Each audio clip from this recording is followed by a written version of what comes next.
దాంతోపాటు కాళేశ్వరం విషయంలో నిన్న దాని ఇంజనీర్ల మీద ఏసీబీ విచారణ జరిపితే 100 కోట్లు వెళ్తున్నాయి. ఇంజనీర్ల దగ్గర 100 కోట్లు వెళ్తున్నాయి. ఇంకా వెళ్తూనే ఉన్నాయి. ప్రాపర్టీస్ ఇంకా వెళ్తూనే ఉన్నాయి. బినామీ ప్రాపర్టీస్ ఇంకా వెళ్ళలే. ఇంకా వాళ్ళ పేరు మీద 100 కోట్లు వెళ్తున్నాయి. ఇవాళ కేవలం ఇంజనీర్ల దగ్గరనే ఇన్ని 100 కోట్లు ఆస్తులు సంపాదిస్తే మరి రాజకీయ నాయకుల పరిస్థితి ఏంది? వాళ్ళ మీద కాంగ్రెస్ పార్టీ ప్రభుత్వం రేవంత్ రెడ్డి గారి సర్కార్ ఎందుకు విచారణ స్టార్ట్ చేస్తలేదు? ఏమైంది మీ విచారణ?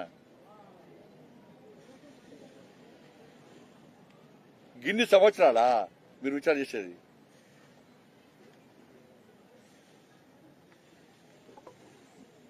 లక్ష కోట్లకు మించి అంచనాలు పెంచారు. తప్పు జరిగింది వాస్తవము. ఇప్పుడు ఇంజనీర్లు చదువుతూ చూస్తుంటే ఇంకా వెళ్తుంది బయటికి. ప్రజలు ఆశ్చర్యం గురవుతున్నారు. రే ఇంజనీర్లకు గిన్ని 100 కోట్లయితే అంటే రాజకీయ నాయకులు ఇష్టపడతారా మీరు? కాబట్టి ఈ రాష్ట్ర ప్రభుత్వానికి చిత్తశుద్ధి లేదు. ఫోన్ ట్యాపింగ్ విషయంలో చిత్తశుద్ధి లేదు. కాళేశ్వర విషయంలో చిత్తశుద్ధి లేదు. డ్రగ్స్ విషయంలో చిత్తశుద్ధి లేదు. ఈ ఫార్ములా విషయంలో చిత్తశుద్ధి లేదు. గొర్రెల స్కామ్ కానీ, చేపల స్కామ్, అనేక స్కామ్లు జరిగినాయి. దేని మీద కనీసం ఒక చిత్తశుద్ధి లేదు. ఏ విషయంలో కూడా.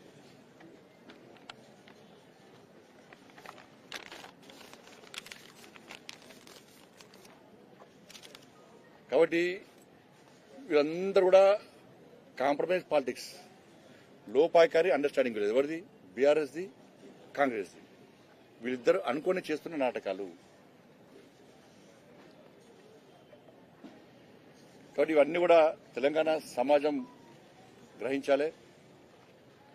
ఇలా కేసీఆర్ కుటుంబం మీద ఏ ఒక్క అవినీతి విచారణ పూర్తి చేయలేకపోయింది. సంవత్సరాల